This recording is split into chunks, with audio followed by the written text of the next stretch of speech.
very pleased when you share the good news. So you got your Amazon SDE one offer. So is that like signed and sealed? Yes, I signed the offer this past Friday. Just like doing all the paperwork right now. It's been pretty smooth so far. Good, good, good. So this is your, if I remember, this was like your preferred top choice. So you got your top choice, which is great. Was this your Yeah. first FANG um kind of interview loop? Yeah, this is my first Fang like interview like ever. Wow, and you nailed the first time. Good, good. Um, and how was your what was your prior experience? You don't have to be too like precise, but like had you worked before or like had you done internships? Like, what was your Yeah, prior experience? Yeah. in in college, I had two kind of roles. They weren't quite like corporate internships, but they were like with colleges within the university doing like just broad web development, some like data science stuff. Wasn't terribly intensive. And then kind of as soon as I graduated, I worked for a year at a just Fortune 500 um, like automotive company. And um, yeah, that experience was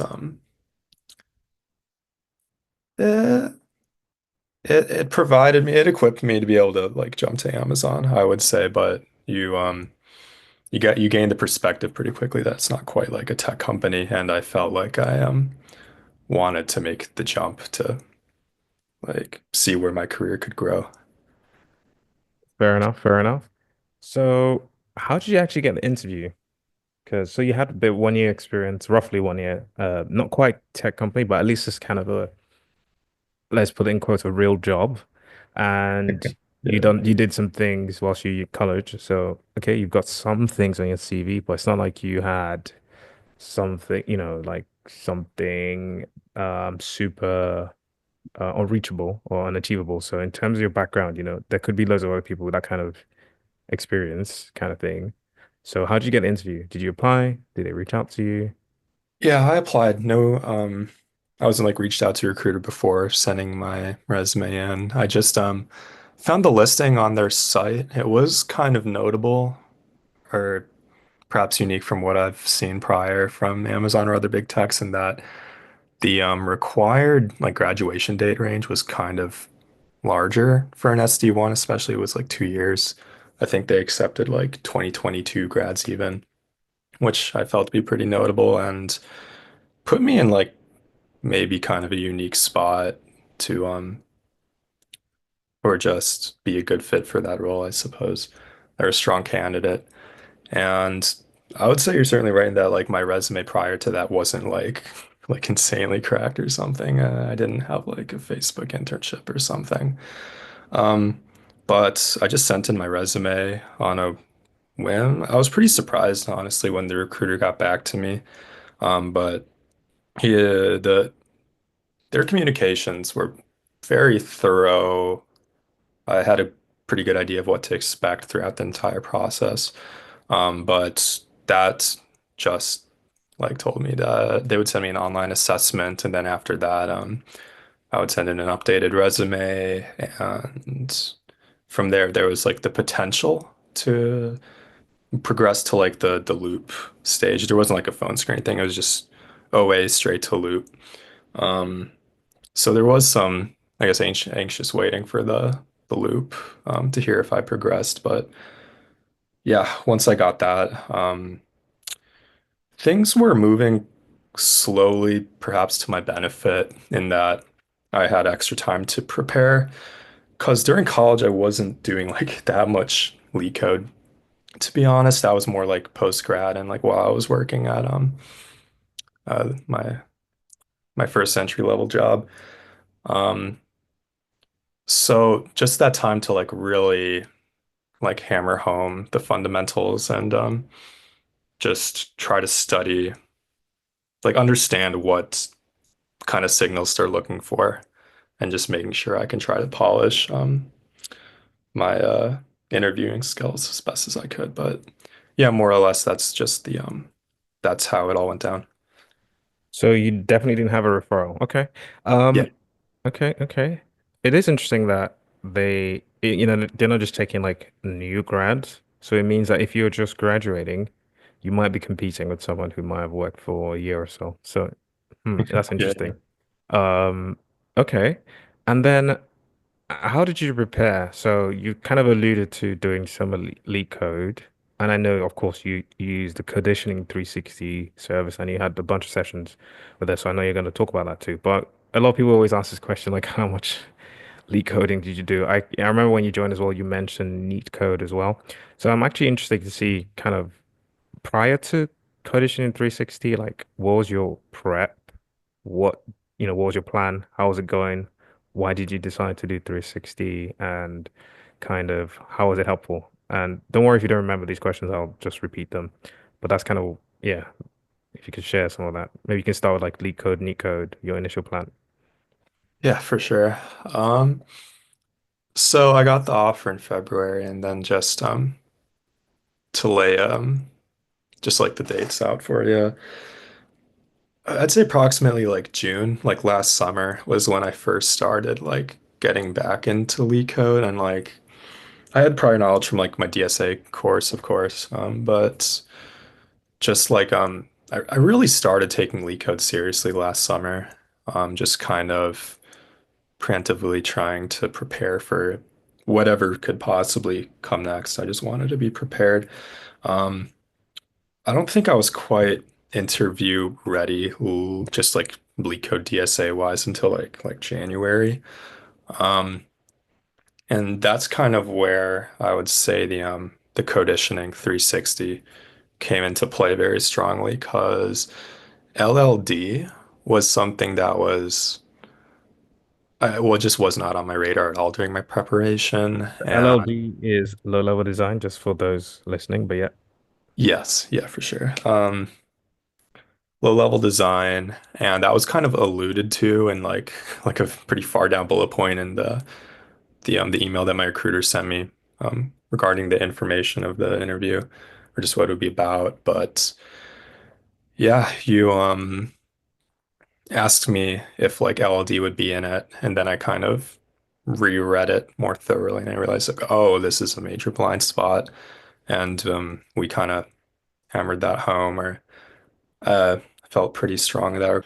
I guess point being, there was an LLD question during my Amazon interview that I didn't have enough time to finish, but I was able to, I guess, ask strong enough like clarifying questions and like demonstrate a high level understanding of the problem spec to where they were satisfied. I assume if they had decided to hire me, I assume it wasn't too bad. Um, but yeah, overall, and then in terms of like, well, I guess just going back to the leak code real quick, I guess to give a sense of scale, I'd say I've done like just shy of 200 problems in total. So nothing like too crazy, but I would say prior to coditioning, I was just trying my best to like really take my time and make sure I internalized like the problems, or not the problems, rather the underlying patterns, just to and like just making sure that I could recognize them when I saw them and apply And them. that, yeah, and if you were doing leak code, you were doing neat code, which is kind of leak code to be fair, is kind of the same thing. With just a bit of structure. Why did you feel you needed to do like come to conditioning and even do 360? Like, what took you there? Surely you must have sensed you were lacking in something or something. I'm just curious. Yeah, I would say DSA wise, I wanted like kind of like you said, I had the hunch or the instinct or the feeling, I guess, that I had some gaps, but just wasn't quite sure where they were, like where they were. Um, and yeah, just that's kind of why I sought out conditioning. Also, definitely for the leadership principles. Maybe we'll get to that later, but yeah, just like overall, I went to conditioning is like try to polish up my DSA, um, polish up my leadership principles, and just like do my best to like practice under like interview conditions, try to replicate them as best as possible. I see, I That see. was my mindset like going into it. Gotcha. So you wanted to polish your behavioral practice on the interview conditions, because obviously leak code is not the same as like a real interview where you have to engage with an interviewer on the pressure and like context switch and all that kind of stuff. So fair enough. And then how did your interviews go from your perspective? Was it, I think you just mentioned one of the rounds went flawlessly. So you had like what, 4 rounds or was it five? And how did they go from your subjective kind of perspective? Yeah, there were 3 rounds. Um, just at a high level, the first round was just 2 coding problems. So in this round, you Standard. had no leadership principles, or just literally pure coding in this round. Yes, Okay, good. Okay. yes, and it was just one leak code problem. And then you had a coding round with just pure coding, basically 2 questions. Then you had another round. Was it like coding and leadership principles? Yeah, the second one was some mix, and then the third one was just straight up LPs. Wow. Okay. Interesting. Pure coding, pure LPs, and then a mix. Interesting. And this is SDE 1. And did Yes. you feel like when you'd finished, did you feel like I have a good chance of passing? I felt pretty good about it. Just from like on like Reddit, for example, people tell like just give short like synopses of their interview experiences, and like I got the impression that coding didn't need to be flawless as long as you can demonstrate aptitude to like a reasonable degree, and then like you just kind of have to nail the LPs. And I felt like I did pretty well in the LPs. It's I guess harder to recognize. Like it's more subjective, I guess, but.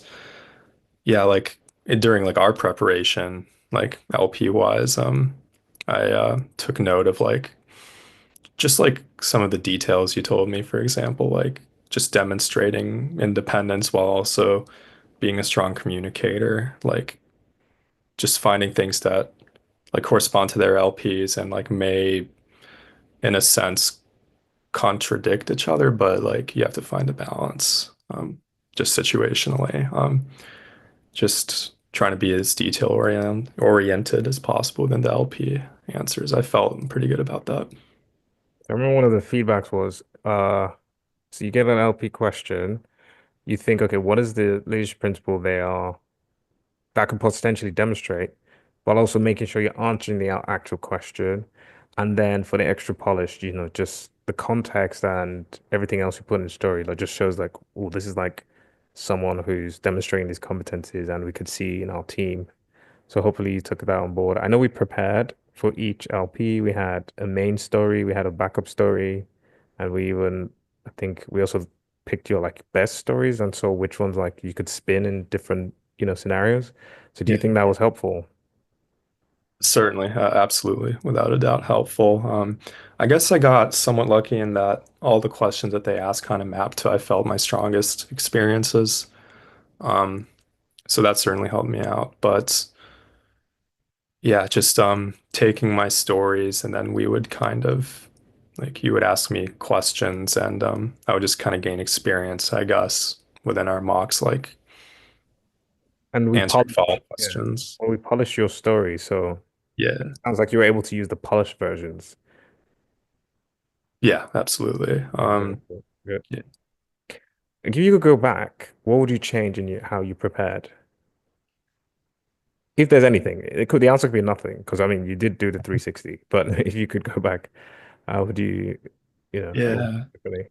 That's a really good question. I think my mentality going in was that I just didn't want to regret not perhaps investing all I could, and within that, I wanted to, the 360 one was going all the way in that regard, I guess. So I can't say I have any strong regrets. I guess like I did find myself burning out like a week or so before the interview date, and at that point, I was just kind of chilling out more or less. Um, but then again, I was kind of waiting. They gave me somewhat short heads up for like the actual interview dates themselves, so I was just kind of always preparing like it could be tomorrow. which did influence my like I guess my rate of study, you could say, but just my overall points going back to it is like try to avoid burning out as best you can. Like make sure you're maintaining your health, like getting enough sleep, eating, exercising, especially. Um, because I mean you can try to like especially with leak code, if you're doing that stuff for like 8 hours a day, like it gets to you after a certain point. Yeah, I'm even looking at the Google Doc we use for our sessions. I see like the objective was we were aiming for a strong high in each round, especially like a bar raiser if you were gonna have one. And I see, we had this plan. So we had like diagnostics first, and then I see in the personal study routine section we had like sleep as number one, taking breaks, not burning out. So that was like something we heavily stress. It's not just the technical stuff. It's like you gotta have your body in tip-top shape. So was it obviously it's easier said than done, but I know we kept reminding, just take breaks, don't, yeah. So um, I mean that's definitely good advice for everyone. You want to be the best version. Uh, I remember one of the key pieces of feedback was on like your speed, like coding speed and like the Right. technique, not spending too much time explaining solutions, these kind of things. Do you think that helped? So the sessions we had on coding, did that help you in your interview? Like, did you feel that helped in any way? Just curious. I think it did. I would say the second interview, the speed at which, like, I was still like explaining my thinking, like regarding my implementation details as I was going along. But I finished it with like a good amount of time to spare to the point where like he just kept asking me follow-ups, and I think I had answered how I would implement those like in a satisfactory way. So that's where I kind of felt like the speed boost. In the first interview, I still wasn't as fast with the first problem as I'd have liked to been, but that's just because like I'm kind of there's a key insight that I kind of just wasn't aware of for that specific pattern. But yeah, overall, like speed wise, I felt like I improved. Okay, so we're almost out of time. I I'm not going to ask you what team you're joining, but I believe it's an infrastructure related team, so interesting work there for sure. Yeah. Uh, but what was your like team matching experience like? Was it really quick? Did you have a choice? Uh, w- Um, yeah, yeah, I didn't have any choice. I was somewhat surprised just based on like what I've heard from friends, like their big tech experiences, but I was interviewing for like one team and one team only. There was not a team matching experience. I see, I see. So there was no team matching for you. I mean, when I had my Amazon loop, I definitely had team matching. They basically said, this was a few years ago, but there was basically you pass Amazon and then you pass our bar, and we just see that bar is like you're good enough for Amazon, and then we just find a team. And I had to talk to different kind of teams, but it looks like you were applying to a specific team and you passed, and then you go into that team, and that's fine. That's fine. Okay, so congrats! Wow, found on your first try. I'm happy Coditioning 360 or Coditioning in general was helpful in getting you interview ready. And yeah, you've got a bright future ahead. Take advantage of everything. The only downside is you gotta go in to office every day, I suppose, based on what Amazon's been saying. But look, man, if your first job is Amazon, you don't really care. And being early in your career, to be fair, probably help, to getting that just easier access to the more experienced folks. You learn a lot. Being Yeah, more that's experienced myself, I probably want to work from home more than I do. But yeah, I think for someone just starting out or early in a career, I do agree that you would benefit a lot. And Amazon's a good place, good technology to work with. There's some pros and cons, but I think overwhelmingly, it's definitely one of the best places to start. And yeah, we'll see how it goes. So thanks so much. Really appreciate. yeah, of course. Thanks for all the preparation. Definitely paid off.